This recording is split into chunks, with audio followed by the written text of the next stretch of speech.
everybody, it's Maura Allard of Wind, Water, and Wisdom. So it's Monday, that means it's Maura's Musings when I pull an oracle card. So actually I ask Spirit or Source or God or the universe to direct me to pull a card that will resonate for anyone that watches my videos this week. So I was guided to use Spirit Song Tarot, and the card I got was the Five of Feathers, which is an armadillo, and it represents strategy and resilience. And I don't think I could have picked, or been directed to pick a more accurate card for what I believe most people are experiencing on some level right now. So I'm going to read the definition because I think it nails it, and then I'll talk a little bit about it. So here's the definition of this card. Armadillo brings gifts of protection and resilience. She has the ability to expand the borders of her comfort zone while protecting her boundaries. Armadillo's energy provides a shield against emotional harm. Be open to varied opinions, yet stay balanced without compromising your personal principles. Wear your spiritual armor, yet choose your battles, knowing that you have inner strength to move forward whatever the outcome. Conflict is a test of willpower. You can agree to disagree and at the same time stand firmly for what you truly believe in. The face of adversity can bring a fresh perspective. A change in approach may be what is needed to manifest the desired results. Okay, so no matter where you live in the world, there is conflict going on. Here in the US, we have a lot of conflict going on. How can you stand in your power and your beliefs, but also, like a tree, be flexible in the wind to let others have their opinions and their belief without attacking? Having your boundaries, believing you're spiritually protected by your angels, source, God, anything that you represents the above to you, the world after now and where we were before. Call that in, that strength, because that is the strength that you need to have your personal boundaries. We are all entitled to our beliefs, our opinions. They are ours, and we can own them and have them. But yet, we don't have to enforce them on others.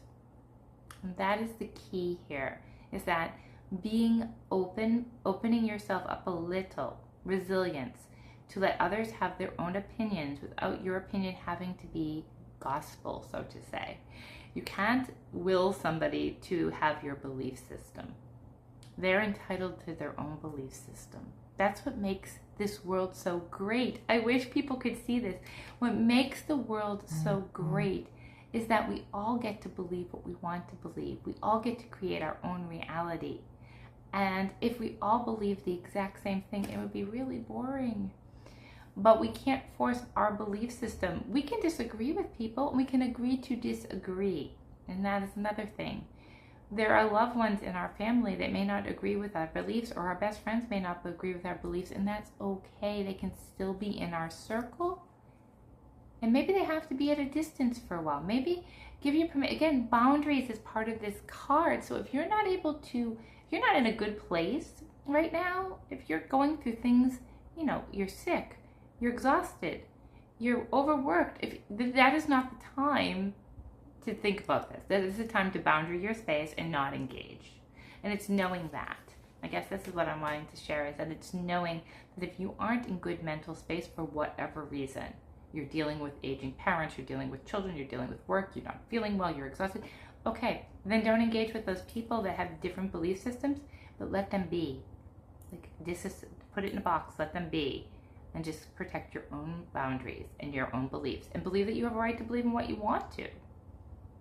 But you don't have to be swayed by outside noise. And that's all it is noise.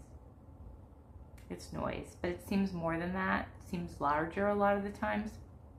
But really coming back to letting others be who they want to be. Let them have their opinions in their space. Being that tree that sways in the wind with it, but guarding your own beliefs, not being true to yourself. It's always come back being true to yourself.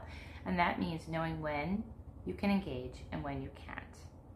And that when conflict comes up, conflict isn't always bad. Conflict can make you grow if you handle it correctly.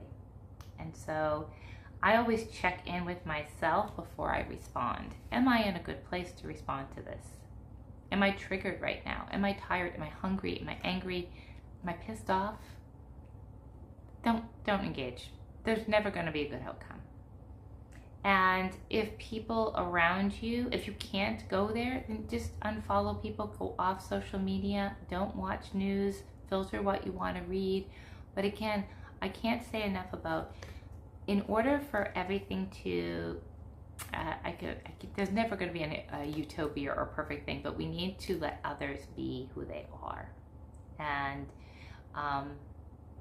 when we love ourselves, we're able to start to love others. And a lot of us still struggle with loving ourselves and knowing that we're enough and when we're worthy enough. And when we can be that person to ourselves, when we can love ourselves and put our hand over our heart and say, I love ourselves, it allows us to then expand our love. You can't expand love if you don't love yourself. So it's always going to come back to self.